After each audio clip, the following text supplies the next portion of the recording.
अगला सवाल आपसे सिर्फ ये है कि जो कहा जा रहा है वो ये है कि अगर आपके फेफड़ों में संक्रमण है और अगर आप उल्टा लेटते हैं तो वो संक्रमण खत्म हो सकता है। अभी तक हमने ये तो सुना था कि अगर आप पेट के बल लेटते हैं तो ऑक्सीजन लेवल बढ़ जाएगा, लेकिन क्या ये सच है कि अगर आप पेट के बल लेटते हैं तो फेफड़ों में जो संक्रमण हुआ है कोरोना वायरस से वो भी खत्म हो जाएगा?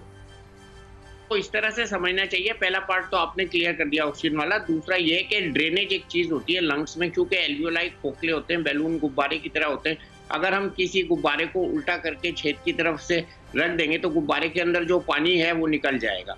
तो जो ड्रेनेज है लंग की, जो ड्रेनेज अगर बलगम जिसको हम कहते हैं, सिक्रीशंस कहते हैं, इन्फ्लेमेटरी एक्सुडेट कहते हैं, तीनों चीजें मिलाकर जो है कोरोना का ये फ्लूइड बनाते हैं। अगर हम फ्लूइड को ड्रेन होने देंगे और फ्लूइड को अच्छी तरह ड्रेन होने देंगे तो जो लंग का डैमेज है वो कम होगा, जरूर कम होगा। और मैं इसको देखा है, मैं पहली रात में जब कोरोना से संक्रमित था और मेरा ऑक्सीजन बहुत कम रह गया था। कि पेट के बल लेटने से संक्रमण, पेट के बल लेटने से संक्रमण भी कम हो सकता है, इसका मतलब हो जाएगी लंग की, उससे लंग की हेल्थ अच्छी हो जाएगी। मेरे साथ भी यही हुआ था, रात में मेरा सैचुरेशन बहुत अच्छा हो गया था जब मैं अरोड़ा जी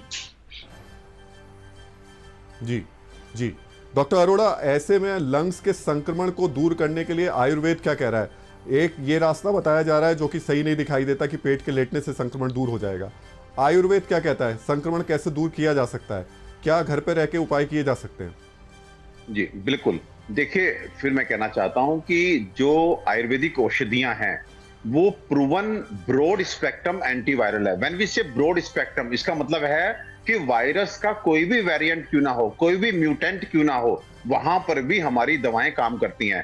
तो ऐसे में एक बहुत ही सामान्य आयुर्वेदिक औषधि जो हर बड़ी कंपनी तैयार करती है, मैं हर भारतवासी को आपके थ्रू ये न्यूज देना चाहता हूं कि त्रिभुवन कीर्ति रस, ये हर बड़ी कंपनी तैयार करती है। इसकी अगर एक गोली आप सुबह शाम खाते हैं तो आपको ब्रॉड स्पेक्ट्रम एंटीवायरल मेडिसिन ये काम करेगी और आपकी बॉडी में जो बॉडी फाइट कर रही है, आपकी इम्यूनिटी फाइट कर रही है, उसके साथ में ये दवा भी वायरस को मारने में आपकी मदद करेगी। तो त्रिभुवन कीर्ति रस की एक गोली आप, हालांकि हम ये भी आपको साफ कर दें, जी जी डॉक्टर अरोड़ा ये बता जरूर रहे हैं, लेकिन अभी भी ये हम साफ कर दें कि दुनिया में, देश में कहीं भी अभी तक कोरोना की खत्म करने वाली दवाई तो कम से कम तैयार नहीं हो पाई है, लेकिन हाँ अलग अलग तरीके की दवाइयाँ जरूर सामने आ रही हैं और काफी हद तक कारगर साबित भी हो रही हैं।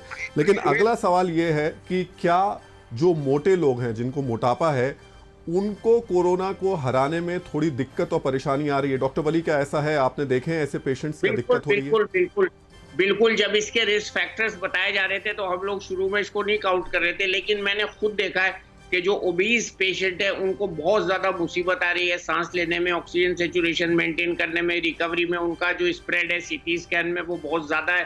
तो ओबेसिटी इज ए बहुत बड़ा मेजर रिस्क फैक्टर है कोरोना से फाइट करने में। इसलिए हमको तुरंत एक्सरसाइज शुरू कर देनी चाहिए और अपने को हेल्दी रखना चाहिए। खैर, एक दिन में, 2 दिन में, 1 हफ्ते में तो वेट कम नहीं होता, लेकिन कम से कम हम वेट ना बढ़ने दें, एक्सरसाइज करते रहें तो बहुत अच्छा हो जाएगा। ओबेसिटी वाकई में इसके लिए बहुत बड़ा रिस्क फैक्टर है और उसमें सबसे ज्यादा जो प्रॉब्लम है वो ओबीज लोगों को सांस लेने में, लंग के एक्सपेंशन में होती है।